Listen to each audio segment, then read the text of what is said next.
Hello, everyone, and welcome to Three Count Radio. And today we have here with us one half of Made to Last, Leon Gray. How you doing? Hi, Adam. Not bad. How are you? Fantastic, mate. Fantastic. How have you been doing? We've been off wrestling for a year or so now. Yeah. It's a long time. How have you been? Uh, I've been quite busy. I work in a hospital, so I've not really had any time off. We've been busier than ever. It's probably been a good thing that there's not been stuff going on outside of work as well, so we can just focus on doing stuff. But I'm like missing wrestling like mad, and can't wait to get back to just some like degree of normal. Yeah, Yeah. because it's a different dynamic as a fan as opposed to a wrestler, I can imagine. But Yeah. I can imagine as a wrestler, like this is your basically your passion, what you live and dream to do. It must be difficult having to put it on the sideline for now.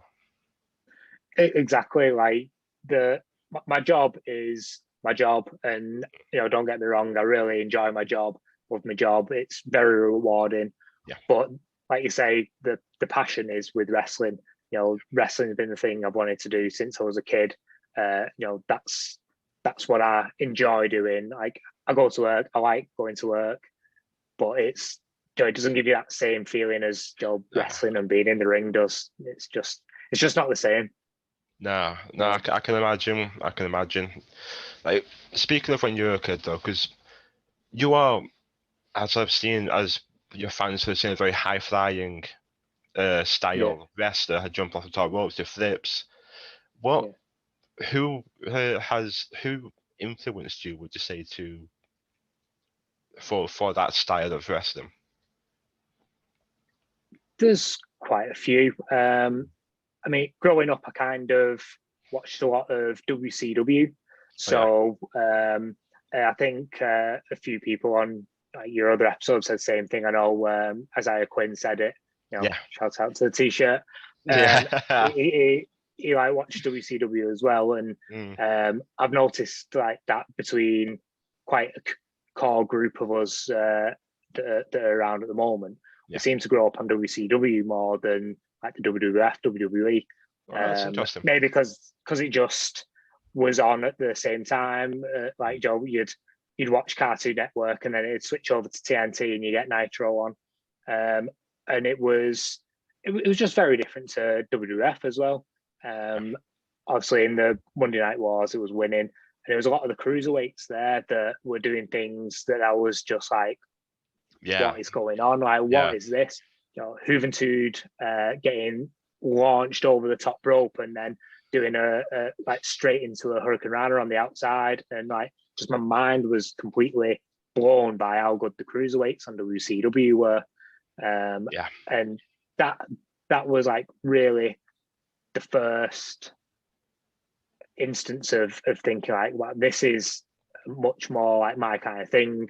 As a kid, I was very, very small. I don't know what was wrong with me. I was just a tiny kid.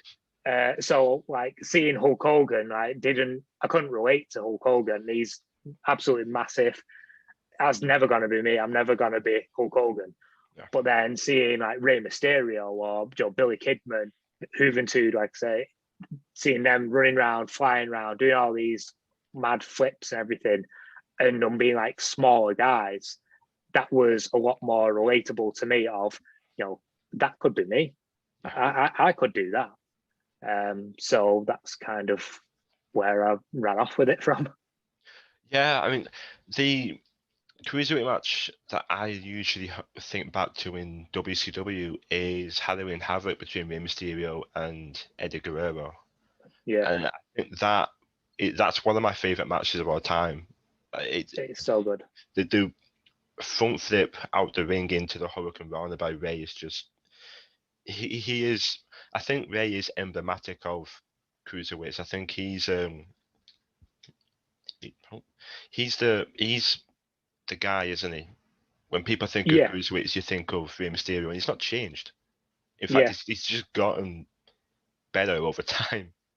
yeah, he's just as good now as he was back then, and it's remarkable that you can be what are we like, 97, so nearly 25 years down the line, and he's just as good 25 years later.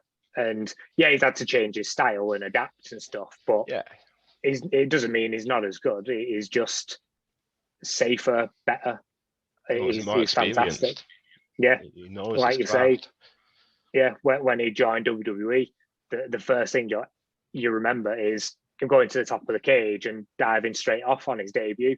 And again, that stuck with me of, he's going in, he's this smaller guy. Now he's into WWE, which is considered, the big leagues. How's a WCW cruiserweight going to get it by over here? And as you've seen, he's the best. It's phenomenal. Yeah. It's just amazing, truly. It's. He might not have won that match, but that Hurricane Rana, that very first thing he did, he didn't need to win the match. Like, he'd made his mark straight away. Exactly. It doesn't need to win to still have everyone talking about it. Exactly. So you're in a tag team with Made to Last. Where would you say the origin of Made to Last came from? So the name Made to Last was it's a song that I just really like. So one of my favorite bands called Issues, and they have a song called Made to Last, and the song really clicked with me, and the meanings of the words and everything. It was just one of my favorite songs and a big kind of part of my life for a certain period. So when I started wrestling, I decided to get Made to Last put on my gear. And that was kind of the I guess the nickname that I gave myself. So it was Made to Last Leon Gray. And then from day one training, Zach kind of said to me and Ryan, you guys look very similar. You guys could be a tag team. And straight away I was looking at each other yeah, we could. Yeah, we could. And it took about a year or two after then to actually think, let's just be a tag team. Let's do it. We want it. We both want it. Zach said we look good together. Let's go and be a tag team. So we started focusing on being a tag team then, trying to get bookings together, and thinking of names for what to call the team. So I know initially, I think Ryan more so than me didn't want the Made to Last name because it was Joe, you've already used it. That's kind of your thing. Let's think of something together. Can we get something that's both of us rather than I'm just taking on your name? And we was yeah, no, makes sense. And then just the more we was thinking about, we had other ideas that were all right, but then Made to Last just seemed to be the best one. And in the end, I think it was Ryan's call was I don't think we're going to get a better name than Made to Last. It just fits everything about it. It's got the 3 letters. It's got the right beats to everything for chants. It's the name just in itself, Made to Last. We're not going to break up. That's what being a team is about. Just everything seemed to fit, and he made the call of, I don't think we're going to come up with a better team name than that. So let's run with it. And obviously, I liked it, so I was yeah, okay, man. Yeah, that's it. That's brilliant. Honestly, brilliant. I mean, I always love to find out little origins of little things like that because I find it fleshes out the character a lot more. You notice a little bit more of a detail to it. But the dynamic of your team is brilliant because you've got you're more obviously more high flying of the two, and when you've got a tag team with someone who's more high flying and somebody else does the more of the groundwork, it kind of gels. Yeah, it exactly. Gels, so it's. And Zach noticed that very early on when we was at training, was that Ryan's style and my style were similar enough but different enough that if you put us together, we'd gel like so well as a working team rather than just we just look good together because we're similar. We've got dark hair, tattoos, we're both tall, and that's kind of how we've rolled with it. Ryan does all the big power bits of the moves. I'll do the high-flying stuff, and that's pretty much our move set. Ryan hurts some, and I'll go jump in and do something mental. Where did you learn to be able to jump around like that, do such high flying moves like that? I had a trampoline in my back garden, so yeah, from being a kid, I've just spent my life on a trampoline, just flipping around, doing all sorts of stuff. I've done a backflip. I do 2 backflips. Then I go flying off and I hurt myself. So then it's like, right, okay, now I've got to control being in the position. Don't go flying off. Need to get like my control under, in order.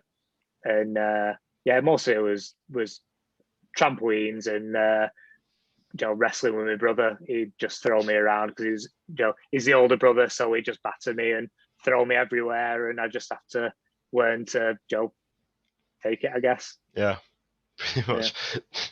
Yeah. I'm gonna guess there were some injuries jumping off the trampoline.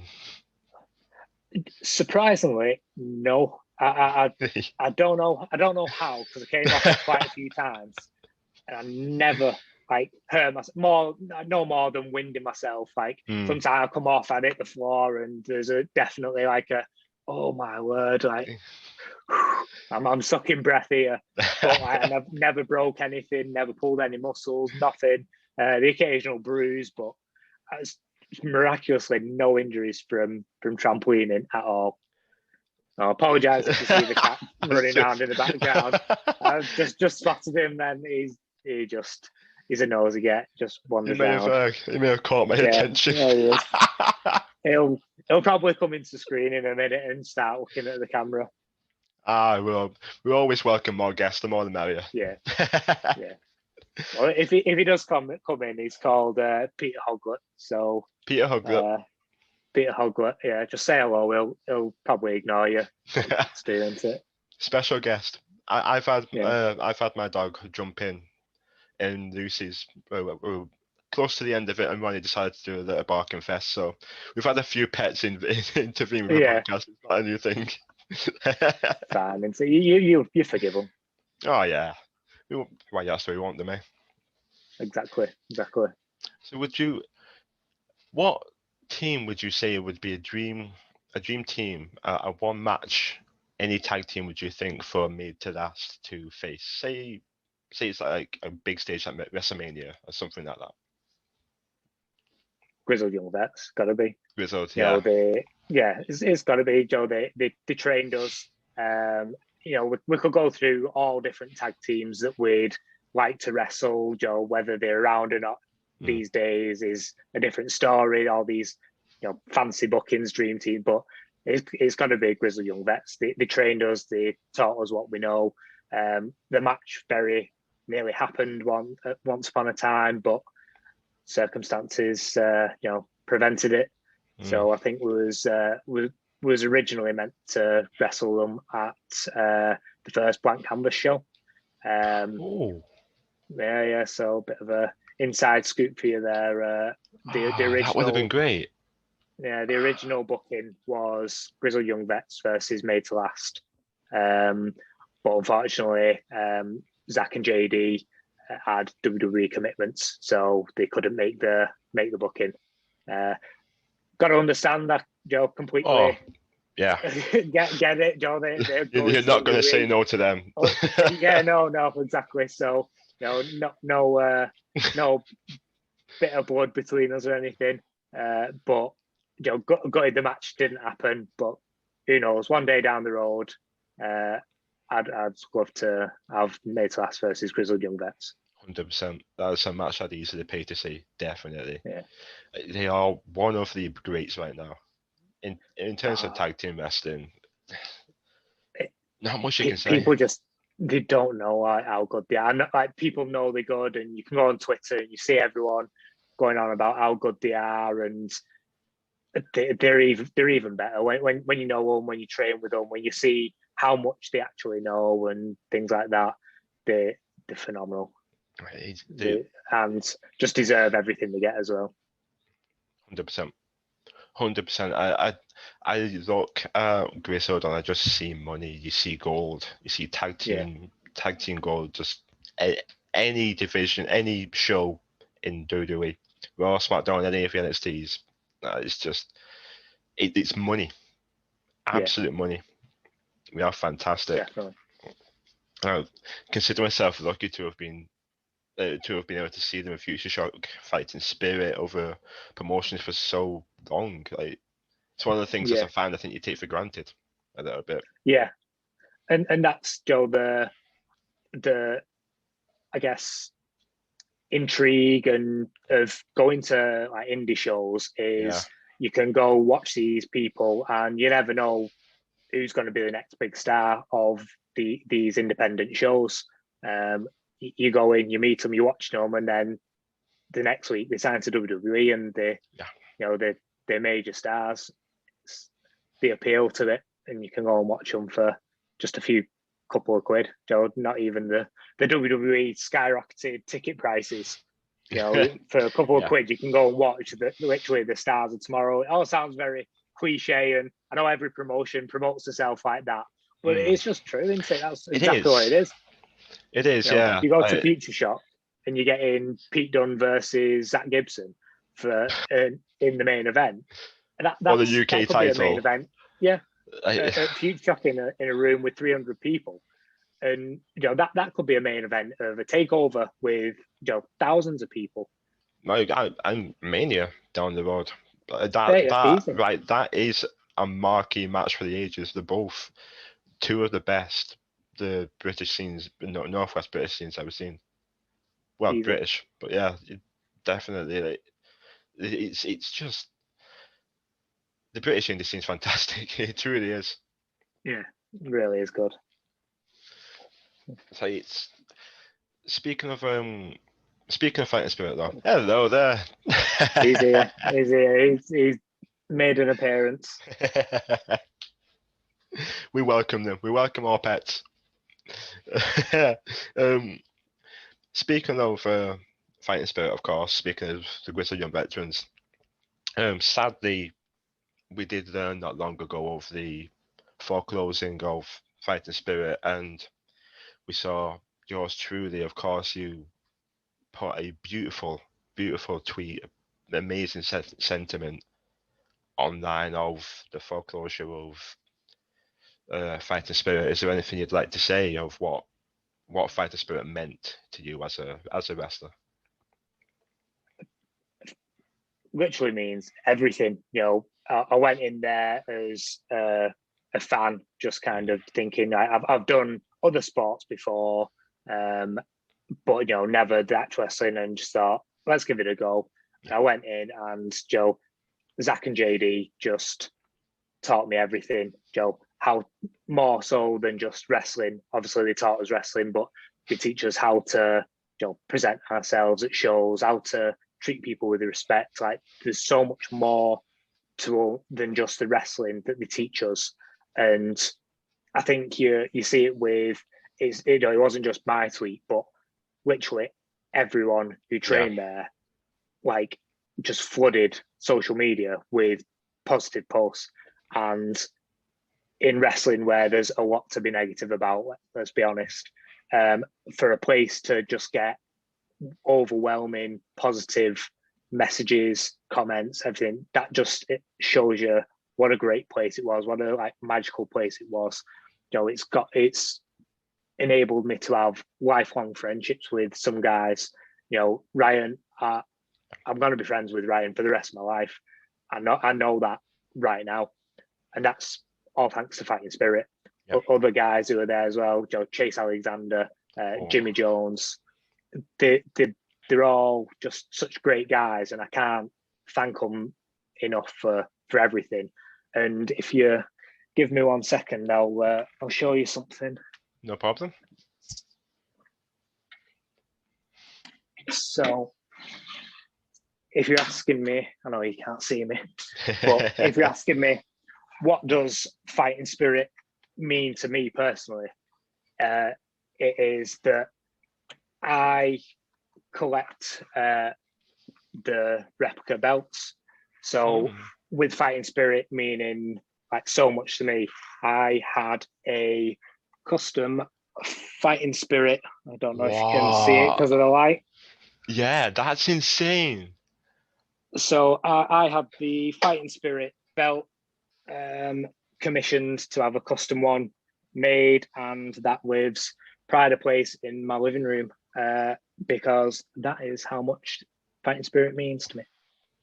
Wow. So yeah, got the fighting spirit belt made. I don't even think Zach and JD have seen this, by the way. So if they do, sorry for ripping off your belt. But, I wanted it in my house. So wow. So we've got ourselves a scoop. Yeah. Wow, that's incredible. That's beautiful. It is one of the best looking belts as well. So that also helps. Yeah, it's such truly a stunning belt. Absolutely amazing. Yeah. One thing I do love, and Fighter Spirit was no different. In fact, because I've been to the likes of Progress, and it's an indie show, but it's much grander and bigger, isn't it? Yeah. I'm more personally, to me anyway, I'm more of a fan of the more tight, close knit, family friendly sort of Future Shock Fighting Spirit. That's more where I enjoy anyway. I've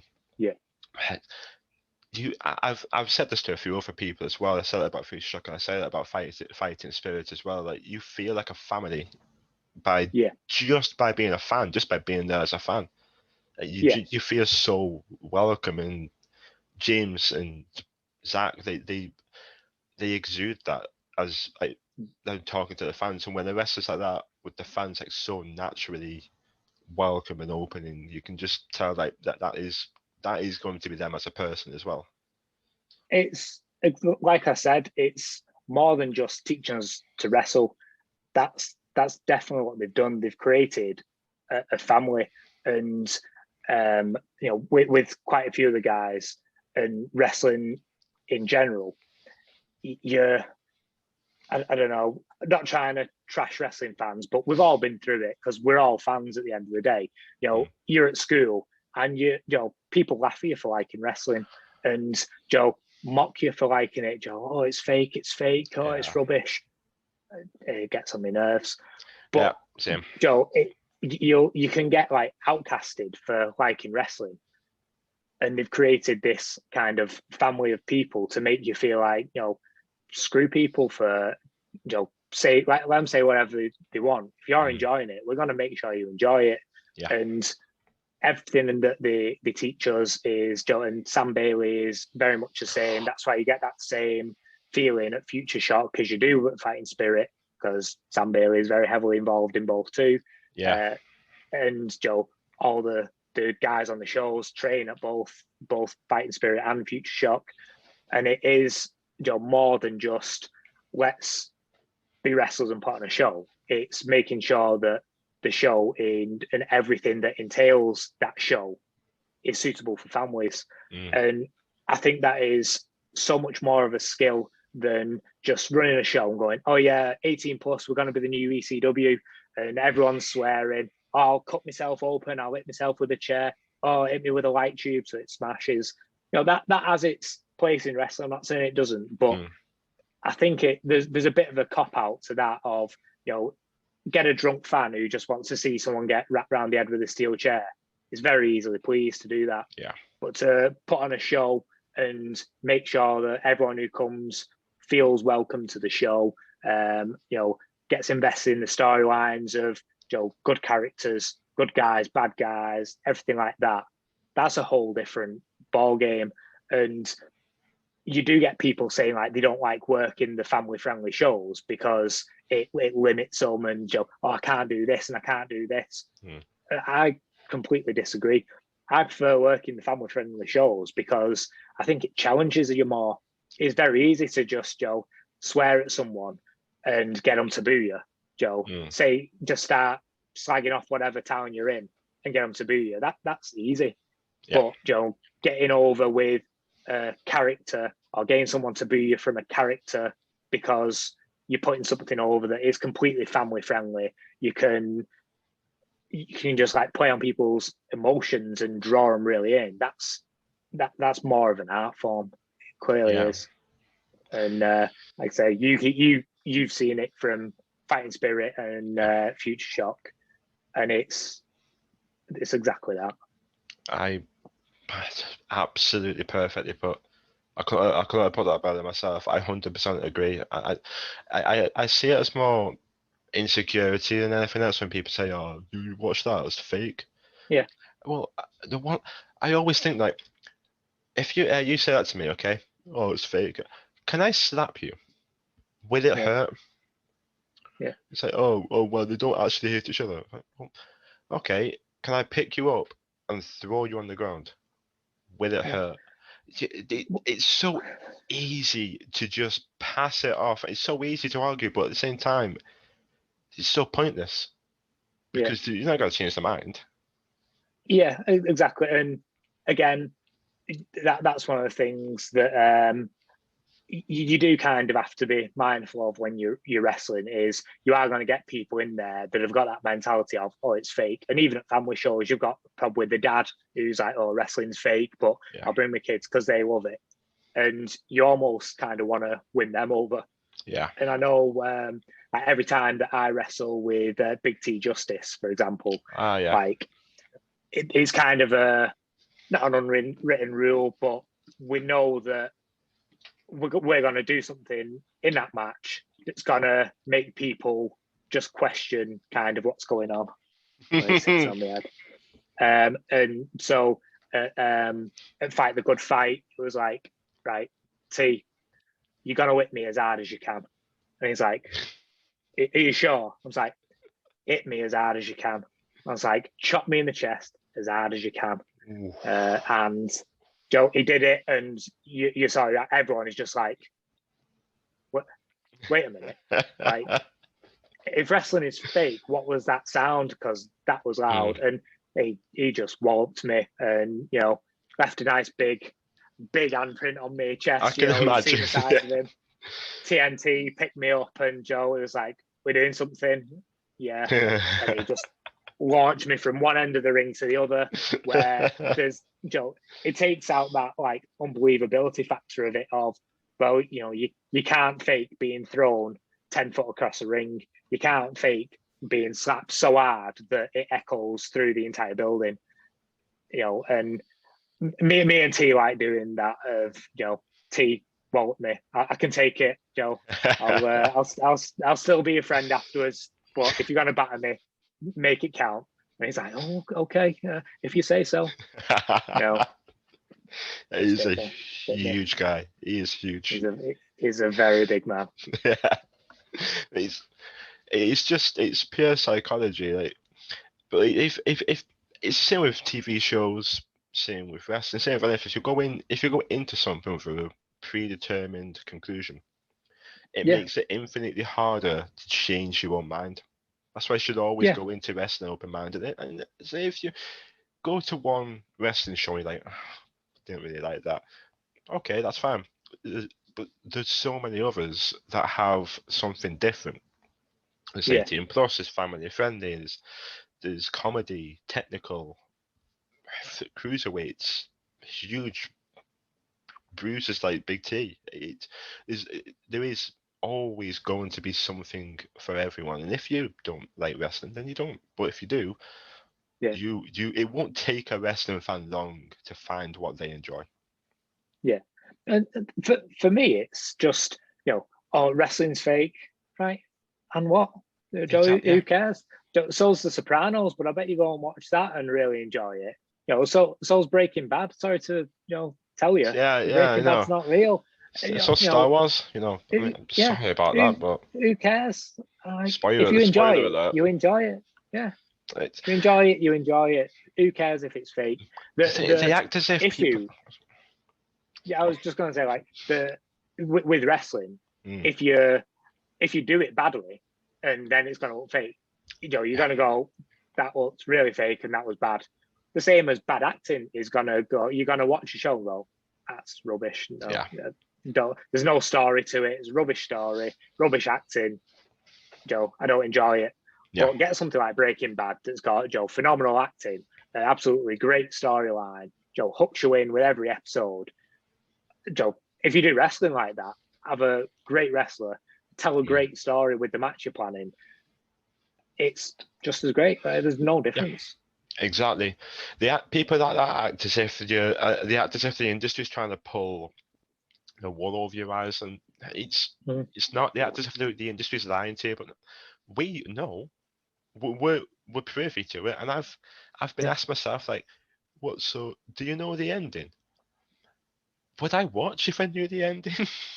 Yeah. You're not going to come out and you're not going to come out and go, well, Young Guns are going to win this match, Grizzled are going to win that match, AJ Styles is going over here. Enjoy. No. Yeah. It's like what it's like. I use this a similar, if not the same analogy with Lucy. It's like a book. So when you're reading the book, you've got a great story, great characters, and it really grips you when you're reading it. You don't read that and you don't skip to the end. You read and you ride the story all the way through. And with exactly. a storyline or a wrestling match, it's exactly the same. You have the start, middle, and then the climax. And an amazing wrestling match. It blows your mind, especially being there live with the live fans. There's no other magic like it. There's nothing like it. Yeah, exactly. It absorbs you. It does. Yeah, it's perfectly put. It does. It fulfills everything, because like you could have a crap week, but at the end of that week, on a Saturday or Sunday, you've got Fighting Spirit or Future Shock or any other TNT, and you know that just for a couple of hours, you're gonna have such a great time, and you forget about everything else. Exactly. It's all the material, because you're in that area. You're in with all the other people who love the exact same thing that you love, and that's wrestling. Exactly. And it's, I always like it when you see like groups of fans as well who have clearly made the friendships from like wrestling shows, and meeting each other at shows, and then you'll go to like one company, like say I'll be at Future Shock, and I'll see like a group of people there, and then a couple of days later I'm at TNT, and I'll see the same people who've obviously like they've made real friendships, and they're traveling all over the country to go to these different shows, and then I'm there at TNT. It's the same group of friends who, again, may have been bullied in school or outcasted, or maybe they're not. I don't know. Maybe I'm just putting that out there. But they've made the friendships through wrestling, and then that goes outside of wrestling now. They're friends in life, and they meet up. They'll go, and like say, maybe they work a job they don't particularly enjoy, but when it comes to the weekend, they're gonna go and spend time with their mates watching wrestling shows, and they're gonna have a mint weekend. What's not to like about that? What's not to enjoy? Exactly. I mean, I've made so many friends through wrestling. It's brought a new, complete other side out to my mum as well. Like it's completely changed her in the best way possible, and that's amazing. It brings you out of yourself. It brings you out of your shell, because you've got other people there who love, as I said, they just want the same thing as you. They want to watch the same thing as you. And one of my friends, Adam, that I made through Future Shock, we mutually knew someone called Alex, who I go on the Bolton FM radio show with every Wednesday. She's a bodybuilder, and we go to the gym. She's our personal trainer, and I met him through Future Shock, and we're gym buddies now. I love it. I'm really, really, really missing the gym. Really missing it. It's just not the same at home. Yeah, no, it's tried to like tune in home workouts and going for runs and stuff, but I'm rubbish at running, so I need to get back in a gym. I can't control my pace when I'm running at all, so I need to get back on a treadmill. That is the only way I can do it. Yeah, But, I'm so bad. I can't. It's just if anything, it's the motivation. But once I get into it, because I had a little bit of like a thing with workout at home, and so I did. It fizzled, but a few weeks because I've got all the equipment. I've got the weights, I got the dumbbells, barbell, bench, resistance bands. I've got a lot. So it's not like I've got an exercise bike as well. So I've got the stuff in the garage. Yeah. It's just not the same. If you've got the gym open and you've got the option of going to the gym and then maybe another day after that you can hop into the garage. Yeah. You've got the alternate of keeping that routine because you've got the gym as well. Yeah. But without the gym, it's just it. I don't feel like I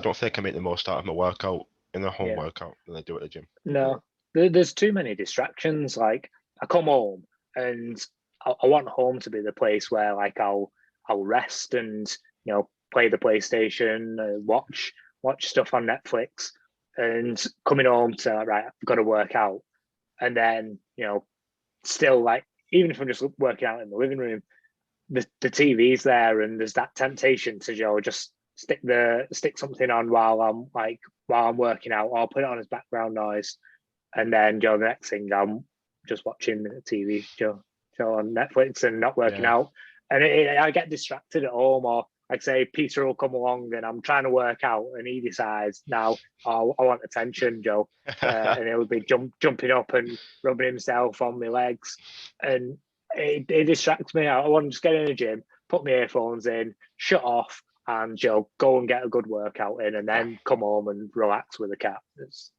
Exactly. Yeah. Need gyms back. Yeah, I'm really, really missing it. I live in Wigan and the gym I go to is in Bolton, so I get the train. But I don't care. I don't care. I don't care about getting the train there or not, because for one, I've got a gym buddy motivating me to go. Two, I've got a personal trainer who is a bodybuilder motivating me to go, and a really, really good friend. So it's worth that little bit more travel. It's worth it. So I'm learning from the best. 100%. Same as me going to Fighting Spirit all the way in Liverpool. I want to learn from the best. So I'll drive 45 minutes to go there. It's not an issue because I'm getting the best training. You're learning from the best. There are not many better than James and Zach, and Bailey. Those three of the top names. There aren't many better at all. Exactly. So you've got let's say a healthy amount of tattoos. Yeah, could say that. Healthy amount. Do you have any stories? Obviously, I'm not going to ask you every single one, but do you have any stories behind a couple of tattoos? There's some stories behind some. See, like some of them might not really be understandable, the stories, because they some of them get like some of them may be like a bit so personal that people can't like get it. I don't know. But if it's too personal like that, I wouldn't ask. No, there's nothing where like it's like, oh no, it's personal to me and I don't want to talk about it. It's more a case of I could tell you and I think it's a good idea and someone's gonna go, you say what? You got a tattoo of that? Like but so my entire back piece, for example, that's like a big kind of sugar skull, like it's quite the theme behind it is very like gang orientated. So the idea was to look like a big like kind of prison gang tattoo with like a big skull with a big rose in its mouth, a bandana on its head, everything like that. And then at the bottom, like a bed of roses. it has like the initials of NVG, and in some of my like early gear, you'll see I used to have like NVG on my knee pad as well, and my username is still NVG Leon Gray on like social medias. And I don't really go into detail with what the NVG kind of is. But it's basically just like a group of my friends from like high school, and we just kind of we'd go out like playing online games and stuff. And as you know, like when you go on Call of Duty, things like that, it always asks you for like a clan tag and create a clan. And we just wanted to play with each other. We weren't bothered about going and trying to be the best on any game. We just wanted to play with our mates. But it made us create a clan, and we came up with like the name of like NVG. And we just to play like games with each other. And it just stuck. So like that core group of friends is called NVG. And then I had the idea, like Joe was just chatting away, and me and one of the other lads decided that like we should get NVG tattoos. We should all get the NVG tattoos. And it's like, oh yeah, should we? So he got one, and I was like, oh, I'm gonna have to outdo him. So I got my entire back done for it. And the joke was like, you're not gonna beat me. I'm gonna get the biggest NVG tattoo. Are you all like Joe with the Steve-O one where he gets his picture on his back? I'm like, I want to give my entire back to this group of friends. And then like I did that, so everyone else just kind of went, no, I'm not going to get one then. So there's two of us that got the tattoos, and everyone else went, no, I'm not bothered now. Joe, I'm not going to get one bigger than that, so there's no point. All right, okay, great. So now I've just dedicated my entire back to you, and you're not willing to get just like get a little one on your wrist or something. Let's get NVG there. Yeah. No, they all fobbed us off. So there's two of us with NVG tattoos, and the rest of them just waited for us to be the idiots to get it. And then was like, nah, we're a bit more sensible. We're not going to do that. Like, thanks, guys. That's one of them, and I still love it. Another one on my arm. It's a bit hard to show you. I've probably definitely picked the wrong top to wear, but I'll not start getting undressed. But I've got one about here. You can go on my socials if you want to try and find a picture of it.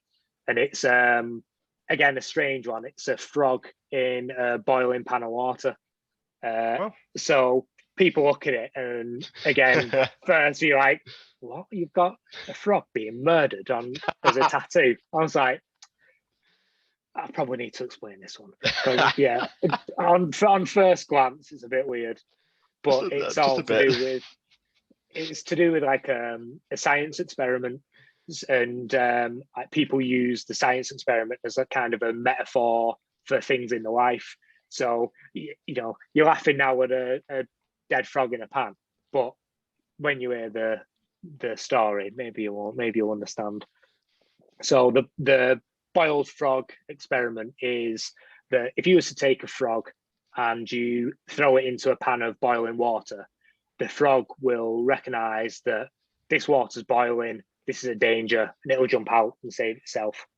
Whereas if you put it in a cold pan of water and it goes, oh, this is all right, and then you slowly bring the pan to the boil, the frog will try to adjust its body temperature to stay in the water, and it won't jump out, and it'll stay in the water until it boils to death and dies.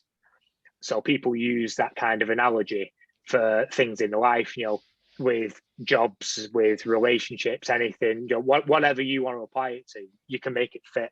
Of, you know, if you knew that it was going to be absolutely awful and Joe ruin you from the start, you would just go, damn, I'm out of here, Joe, and you would run off as fast as you can. But you get it into it, and at first, oh yeah, it seems okay, and then it starts getting a bit worse, and things happen, and the next thing, Joe, you're completely miserable, but you've put 8 years of your life into it, and you think, I've basically just thrown 8 years away if I quit now, and you end up, Joe, just absorbed and miserable in your life. So the experiment is recognizing those changes in your environment, and if you need to get out, get out and save yourself. So That's it's really it's not interesting. that silly. It is not that silly of a story. That's not at all. That's Yeah. really interesting. Yeah. That's the And kind of it's story I again, was looking for. yeah, it is another one of my favorite songs by Alex on Fire. So I've got about like 7 Alex on Fire tattoos because they're just the best. So yeah.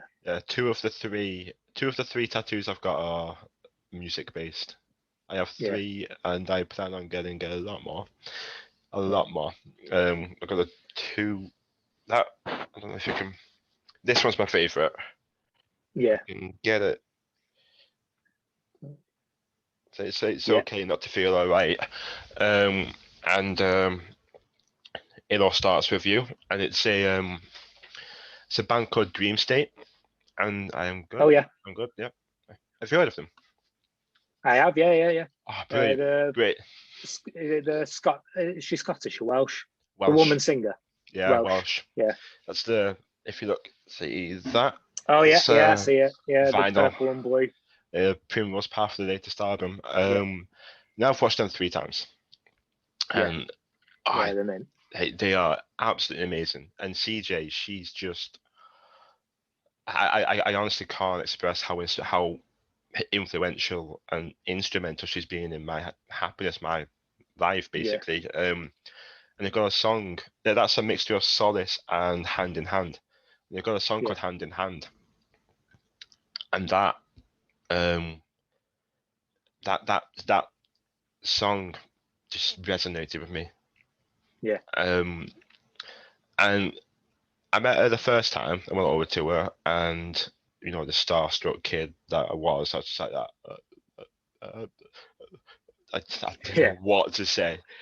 And then that was at the Star and Garter, and then at the Deaf Institute a year or so later. Bearing in mind, this is about a year later. How many people has she seen since then? It was at the Deaf Institute a year or so later.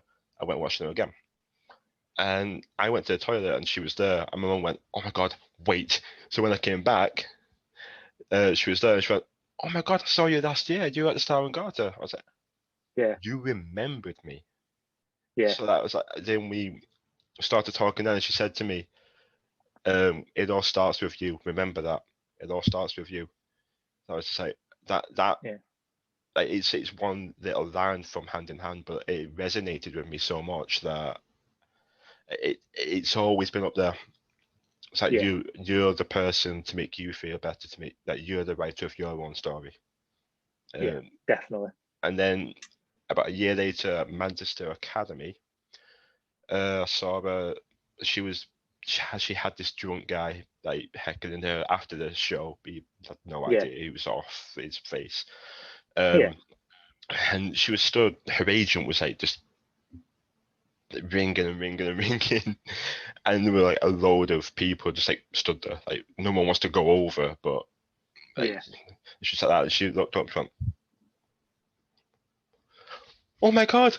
So you were at start going. Like, no, you had. Oh my! She remembered the first, second, and that one. I was like, out of all the people she's seen in the year or so, in over a year between each one, she remembered. And how going back to the likes of Sam Bailey and James Drake, Zach Gibson, and how they make you feel so hospitable, that resonated with me, because not only is her music so raw and so visceral and you feel it, it's also just so. She's also such an amazing person in general. Yeah. So definitely. And Joe, lots of people get that with music, Joe. That's the power of music as well, is how much you can connect with the words and know that other people are going through similar things and you're not alone. Joe, music again is just such a big, powerful thing. Yeah, you do get it a lot.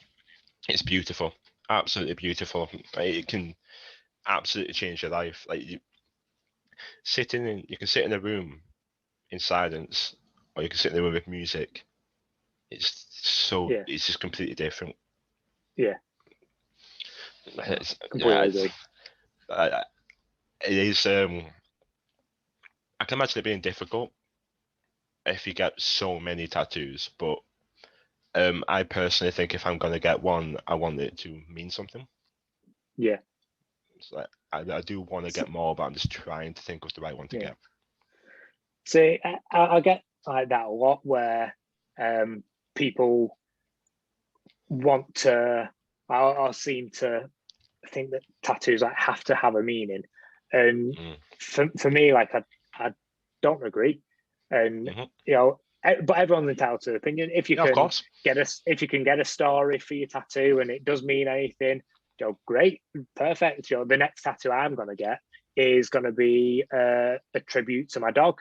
You know, Oh. I had him for 12 years. He passed away a few months ago. You know, and he was such a big part of my life. I'm gonna commemorate him with a big tattoo, Joe, because that's my thing. That's what I want, and that will probably be the most meaningful tattoo that I've got when I get it, and will probably be for the rest of my life. Because again, Joe, everything coming full circle, pets, everything, Joe. They're so amazing. So that tattoo will have such deep meaning, and every little detail in that tattoo is going to be a very personal meaning to me, to like my family. Joe, with the dog, everything is going to be about him. But then I've got other ones that have absolutely no meaning other than Joe. I just like the design. I just thought it'd look good.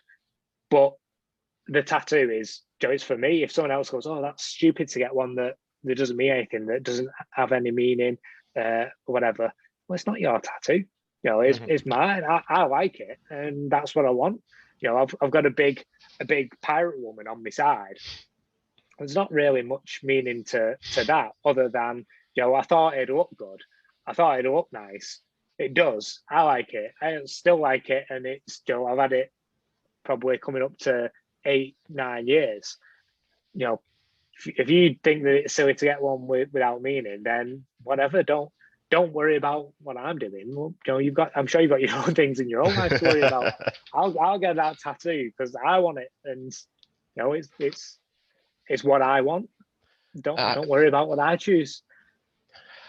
I've had that a lot with certain people. I not to me and to other people as well. I've heard a lot of people say this. Oh, don't get a tattoo, you're gonna regret. I'm like, see, when you're gonna regret it in 10 years. No, I'm not, because you see a tattoo. I see art. I see something personal to me, whether it has meaning or not. It doesn't matter. Yeah, exactly. It's a personal preference to me that I will want mine to mean something to me, but of course, like, in the future that could change. You never know. Yeah. But when I started, I just wanted black and grey tattoos. I didn't want any colour at all. And my brother, he wanted all colour. And then, as it's happened, I've ended up with all the colour, and he's only got black and grey. You know, so what you want doesn't always happen. It's a personal thing, tattoos, and that's why honestly why I love tattoos so much. I think they're amazing. My mum hates them with a passion. Can't stand them. I had to wait until I was. I don't know why she likes me and Ryan so much. Then, you know, she's like our number 2 fan after Ryan's mum. Ryan's mum's got number 1, and I think your mum's number 2. Yeah. But if she hates tattoos, I don't know what she sees in us then. I don't know. Don't know what it is. I think that's that little charm, you know. Yeah, I'll ask her next time I see her. Next time she phones me at work, I'll go, just a quick question. Adam says you hate tattoos. Please do. Oh, that'd be hilarious. What have you got to say for yourself? That'd be amazing. That'd be incredible. So, oh no. Oh. Yeah.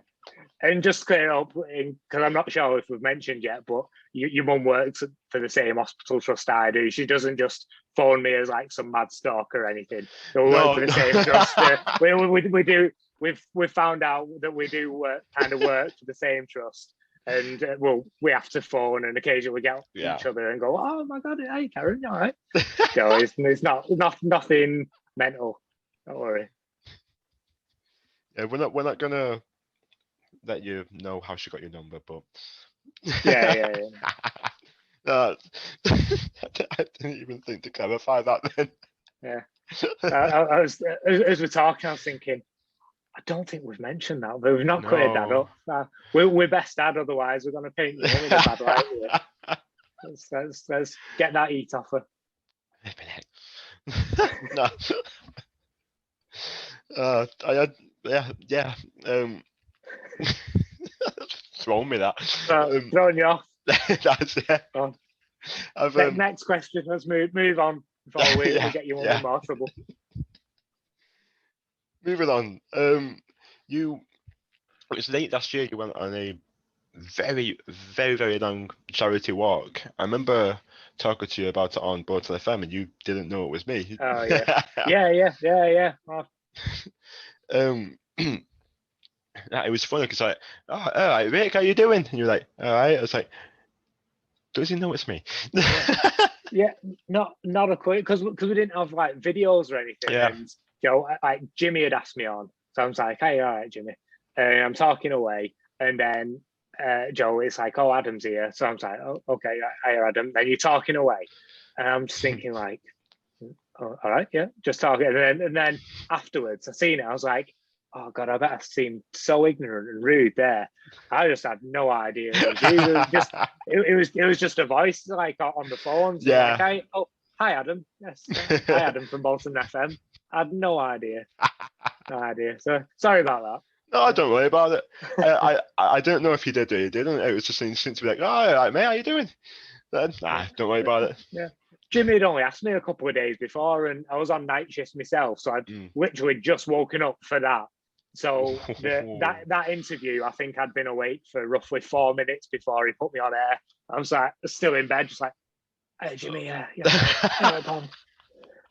asking a question. I'm thinking like, oh, I'm so tired.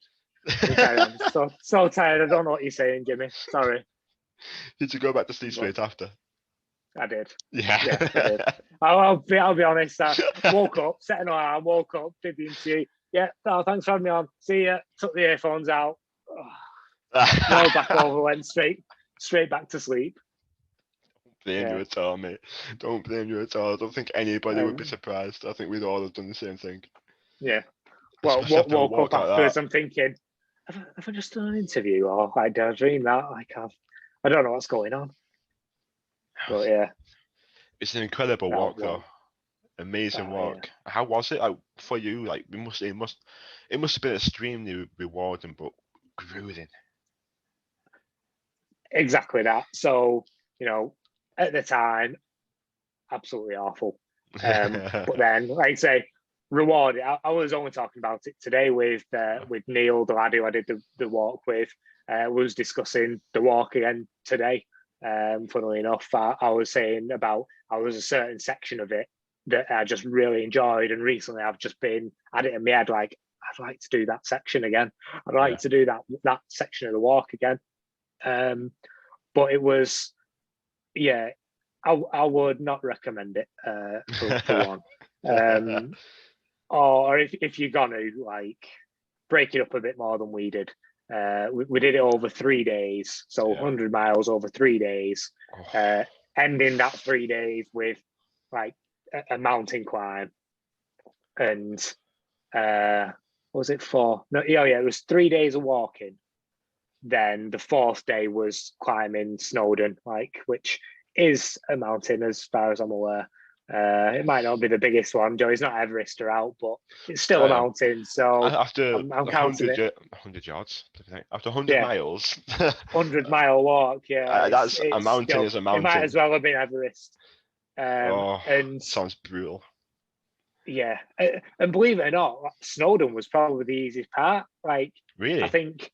Yeah. I did not expect that at all, but I found Snowdon to be the easiest bit. Maybe it's because I just had that adrenaline in me of this is the last day. We're at the end. All I need to do is get to the top, get to the top of Snowdon, and we can get our big picture with our NHS flag. And Joe, we've completed it. We've done it. I mean, we've got to walk back down again afterwards, but still, we've got the picture at the end of the journey. And I loved the end day. The 3 days beforehand, not so much. Yeah. The first one, starting off, loved it, and then so the first part was Manchester to Chester, and it was just too long. That's a trek and a half. Stupidly too long. We got to, I think technically it is like the outskirt of Chester, but our hotel was like Chester town centre. And as soon as we got to like the outskirts of Chester, I was completely like delirious. I'd run out of water, and I was just kind of like, I remember at one point, I like looked down and I'm looking at my shorts and they're just black shorts, and just the material was moving. I'm thinking, oh my god, like I am not good here. And I was like, Neil, I'm not good. Like you're gonna have to give me some of your water. I've drank all mine. I've run out. Give me some of your water. And I'm just thinking, I need to stop, but I can't just stop in the middle of nowhere. It's not right. So just powered on. I'm walking head down, just one step at a time. And I don't remember pretty much anything from. I remember buying some more water. We got to a pub, and luckily, Joe, they let us buy the water and take it. And I think it was just as like it was while COVID was all kind of closing everything down. So I was like, we're doing something. I need to take the water away, and thankfully they let us. And then I don't really remember much of the walk from buying that water to getting to the hotel room, other than being in the hotel and thinking, I can't do 3 more days of this. I just thinking like, Neil, I've completely underestimated this. I can't do this for another 3 days. I need at least like 3 days rest now before we set off again. And he's just lying there going, I agree. He's there going, we're just gonna have to wake up in the morning and see how we feel. I can tell you how I'm gonna feel. Right now, I'm gonna feel awful. I can't do this. Anyway, woke up in the morning, and again, maybe the sleep helps, and was like, let's just set off and stick the earphones in, let music take control, and again, going back to the music, full circle again. Yep. Stuck the earphones in. I'm like, Neil, shut up. I'm not talking to you today. I just need to listen to music and let that power me through, and just go into autopilot, put my favourite album on, Joe, walk along. I know where I'm going, or I'll just follow Neil. He knows where he's going at least. and Joe, I'll need to know he's 10 steps ahead. Just if he turn forward and put music on and get in my own head. And Joe, before I knew it, it's like, oh, we're in Wales now. I was like, Chester, right, okay, great. And it just felt like, well, we're in Wales already. This is great. Maybe we'll make it. And then the next thing, Joe just kept going and was like, there is trains. We can always get a train if we need to.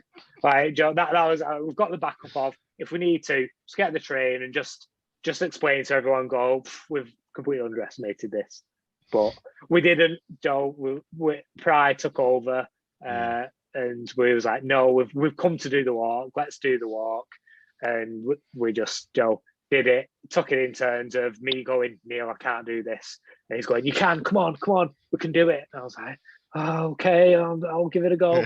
And then the next day, Neil's going, Rick, can't do this. I was like, okay, Joe, you can do it. Let's go. And just, Joe, we made it eventually. And yeah, nightmare of a challenge. Completely underestimated it, but we managed it. We raised a lot of money. I think it was like $2,500 or something. And for Joe, a great cause going for Wythenshawe Hospital. And the story behind that was that one of our friends and like a guy who we'd worked with contracted COVID and very nearly died. Like he got told to say goodbye to his family like over the phone, and then was put into a induced coma and was then in a coma for about 3 months. The entire time they're going, he's gonna pass away, but we'll do all we can. Everything was kind of on his side for age. Joe quite healthy.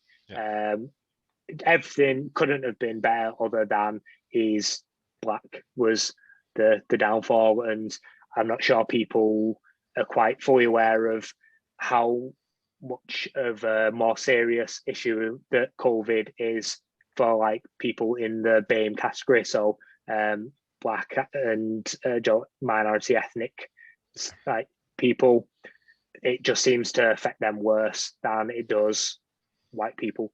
It seems to affect men more than it affects women. It's just one of those things. Women are naturally stronger. They just have better immune systems, and that's why it doesn't affect them. I'm not saying it doesn't affect them, but it doesn't affect them as bad.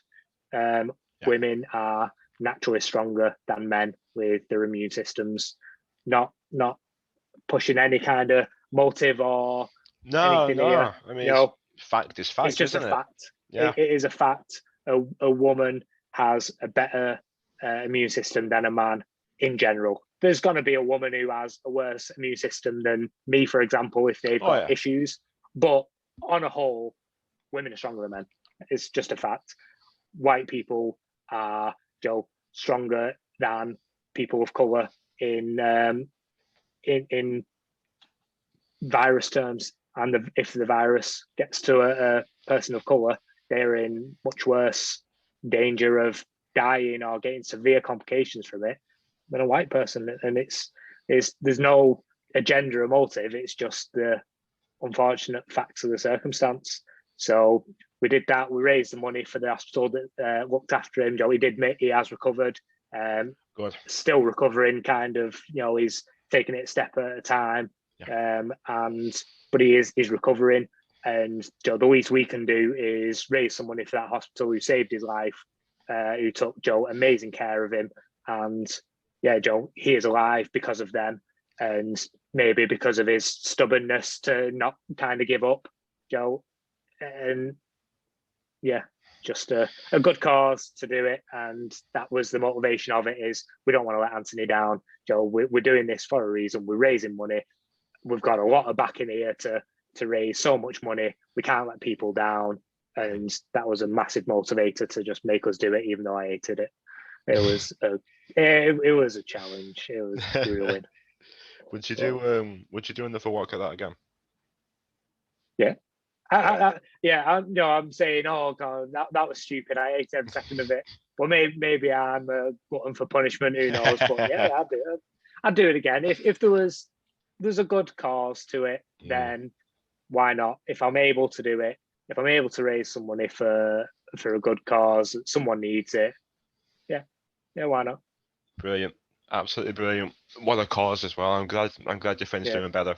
I'm glad. It's awful times right now, truly awful times. So to see a success story come out of it like that is wonderful, absolutely wonderful. Yeah. So I've just got one more question to ask. Are there any socials at all you'd like to plug? Anything coming up? Well, we don't know what's coming up, do we? Hopefully there'll be shows, and who knows what's happening. I just want to get out there doing tag team stuff with Ryan. Try and push forward as the tag team. That's kind of the goal in wrestling coming forward.